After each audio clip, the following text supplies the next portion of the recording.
Well, Stephen Brault is pitching today for Pittsburgh. And Eloy Jimenez is on the White Sox. And Stephen Brault is a soft-throwing left-hander.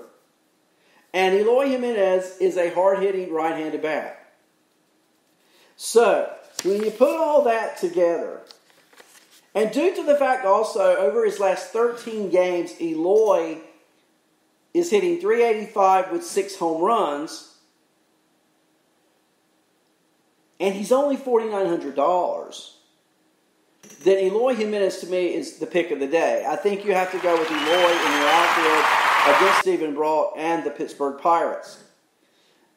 Here's a cheaper option. Nick Solak, an outfielder with the Texas Rangers, facing off against Sean Manaea. We talked about Manaea a few minutes ago. Solak's been up and down this season. Maybe you should stack Texas Rangers against Manaea today.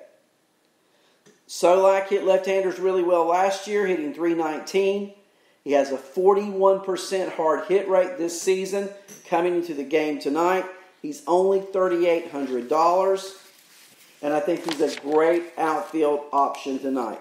There are others. Whit Merrifield at St. Louis is $5,300. Let's look at those options that are below $4,000, though. Robbie Grossman at Texas, $3,900. Mike Tauchman, check your lineup, but he's facing a right-hander in Atlanta. He's $3,600. Will Myers in Seattle, $3,400. Dylan Carlson, who is starting to hit now, that top-rated prospect for the Cardinals, only $2,700. And Jason Hayward, Chicago Cub, facing a not-so-great Detroit team, $2,400. I want to throw some stacks at you. I would stack White Sox against Stephen Brault. I would consider stacking Cardinals against Matt Harvey. And I think tonight I would play as many... Good morning, Phil Chaplin. I think tonight I would play as many Oakland A's and Texas Rangers as possible. Let's go through that one more time. DFS players. I'm stacking White Sox against Brault. I'm stacking Cardinals against Kansas City Royal ace Matt Harvey. And then I think, just on a hunch here, Oakland and Texas tonight, I think they're going to score some runs. Put you some Oakland A's. Put you some Texas Rangers in the lineup. Now, before I close the show today, because I've got a show tonight with Phil Chaplin at 9 o'clock. Chappie's on at 7. You don't want to miss either of those. I got to save something for tonight, right? But I want to just mention a player and a team that in fantasy, if you're playing season long. I've done a lot this morning talking about DFS, but I'm talking about season long. At this point in the season, I think you got to be looking at St. Louis Cardinals. You know, I'm a big give me opportunity, I'll give you production kind of guy. And I was looking at a particular player last night, and he may go unnoticed in a lot of your leagues. Now, Phil Chaplin, I know you know about this guy, but I got to talk about him just for a moment. And he's not a heralded player. He's not a player that probably even got drafted this year.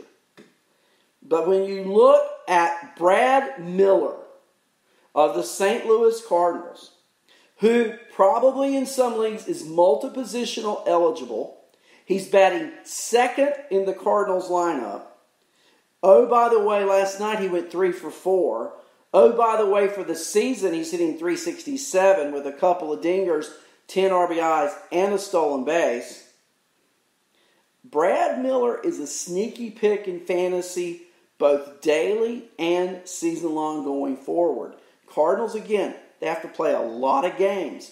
That's a lot of opportunity. Take a look. In ESPN leagues this morning when I was looking, Brad Miller is only owned in 6.9% of all ESPN leagues. And I would just bet that in Yahoo or CBS, that's going to be another ad. So, Phil Chaplin says, going to go pick Miller up. I'm giving you the best advice I can give you. I think I'm going to start picking a player each day. And check your league to see if he's available. And look at my numbers. Don't just take what I'm saying. But anybody who bats second in an order in front of Goldschmidt is going to probably be able to produce you some numbers. So that's a take on today. Chappie, tonight you're asking a question. I'm not prepared for football yet. I'm going to be ready for football next Tuesday night when we get into September.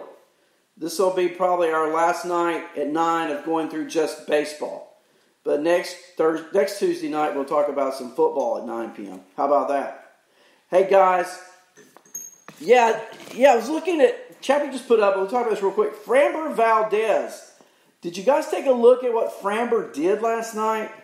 Did you watch any of the game? Because it's one thing to look at numbers, it's another thing to look at the game.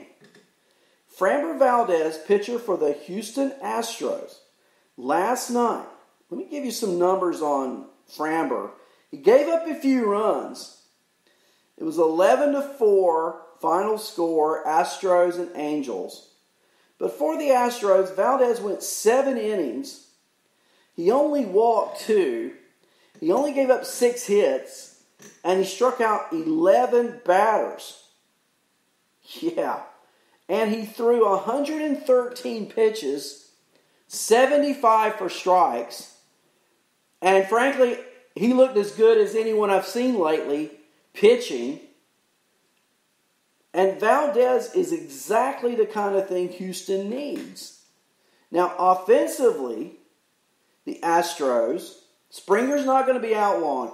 Probably today is it, if today both games. It looked worse than it was.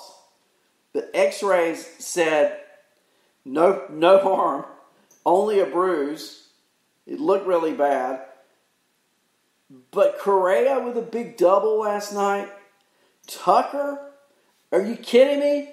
Kyle Tucker, finally, we've talked about him on this show.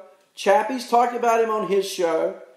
Kyle Tucker finally is getting the chance to perform on a regular basis. He's hitting last night cleanup for the Astros. He went 2 for 3. His 5th homer of the year. His average is now up to 252. But a few weeks ago, he was in the 210s. So he's really starting to hit. Another player starting to pick it up more for the Astros is Josh Reddick.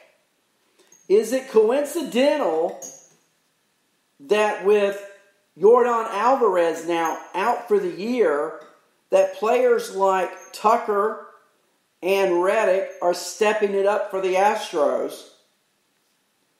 And you look at the standings this morning.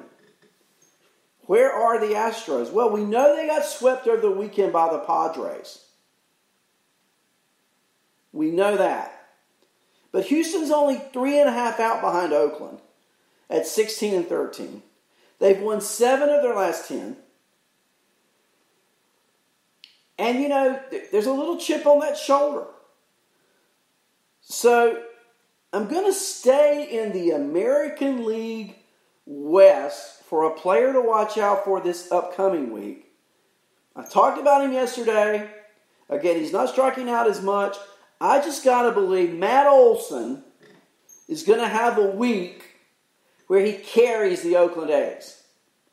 They've already won 20 games. And with a hot Olson, look, what's the number? You get to 30, you're in. You get to 35, you win the division. Look, the A's have played 30 games. The Astros have played 29. There's only 30 games left. If the Oakland A's play 500 baseball the rest of the way, that puts them at 35-15. And I just believe that Matt Olson is a player to watch in the upcoming few days. So, guys, I'll see you tonight. Chappie at 7. It'll be After Dark, Arnie and Chappie at 9. Everybody have a great day. I'm looking forward to spending some more time with you this evening right here on the Lenny Melnick Fantasy Sports Network and Arnie's Fantasy World of Sports. Have a great one, everybody.